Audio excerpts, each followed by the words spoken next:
Karibu sana mtazamaji wetu. On the microphone Sogela Official Rose D kupitia Biomedia Channel, sehemu pekee ambayo inahabarika ni zile kubwa kabisa za kihabari ambazo zimezikomeka headline, si ndio?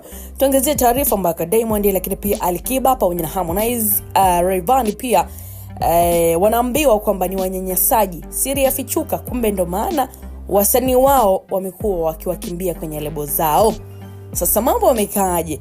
Tunazama jijini Dar es Salaam tukimwangazia msanii wa muziki wa Bongo Flava Karim Rashid, ambaye yeye amesema kuwa sababu kubwa iliyowafanya wasanii wengi kuondoka kwenye lebo zao za muziki ni kutafuta ukuaji binafsi na kipato kikubwa, sio kingine. Huyu unaweza kumuita maarufu kwa jina la muziki K-Tugga.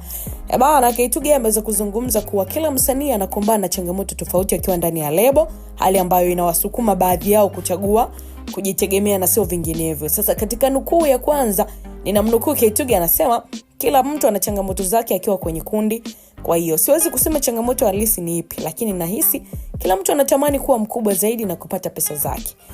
Sasa awali K-Tugga alikuwa chini ya lebo ya Kings Music ambayo inamilikiwa na msanii Alikiba, lakini kwa sasa ametangaza rasmi kuwa hayupo tena chini ya lebo hiyo. Na msanii huyo pia ameongeza kwa kusema kuwa sasa hivi amechagua kujitegemea katika shughuli zake zote za muziki, akiamini kuwa hatua hiyo itamsaidia sana kukuza kipaji chake na kusimamia kazi zake kwa uhuru zaidi na si vinginevyo.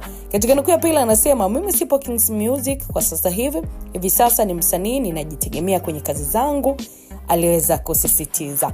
Hatua yake bana inaongeza idadi ya wasanii wa Bongo Flava ambao wanachagua kujitegemea baada ya kuondoka kwenye lebo kubwa, wakilenga maendeleo ya haraka na udhibiti wa moja kwa moja wa kazi zao.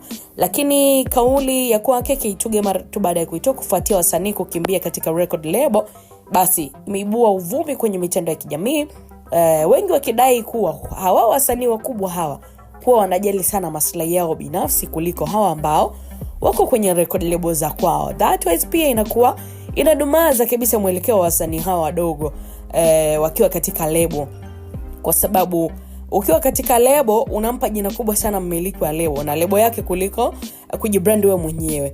Na ndio maana pia wasanii wengi wamekuwa wakikimbilia kwenye lebo ama wakikimbia lebo, lakini pia kunakuwa na unyanyasaji mkubwa sana kutoka kwa wasanii ambao wanamiliki hizo lebo, na dhuluma pia. Tumeona kwa Rayvanny, msanii wake Mac Voice mpaka leo hajulikani hata alipo na hataki hata kusikia kuhusu Next Level Music. Hii ni kutokana na yale ambayo yalipitia. Lakini pia kwa upande wa Ibra naye kwa Harmonize ni kwamba hataki hata kusikia kuhusiana na Konde Music.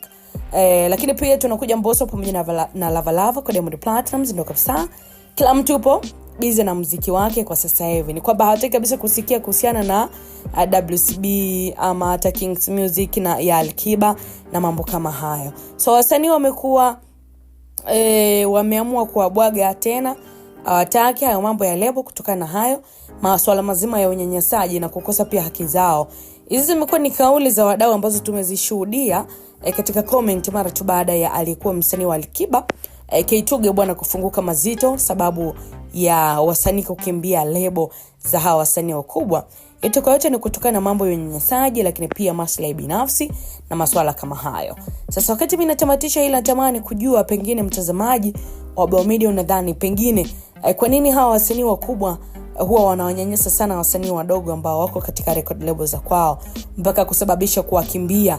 Unaweza kutuandikia maoni yako kwamba unaungana pengine na K-Tugga mara tu baada ya dondosha comment yako hapo. Tutaweza kuangazia kwa wakati mwingine maoni yako katika hili yalikuwa ni yapi.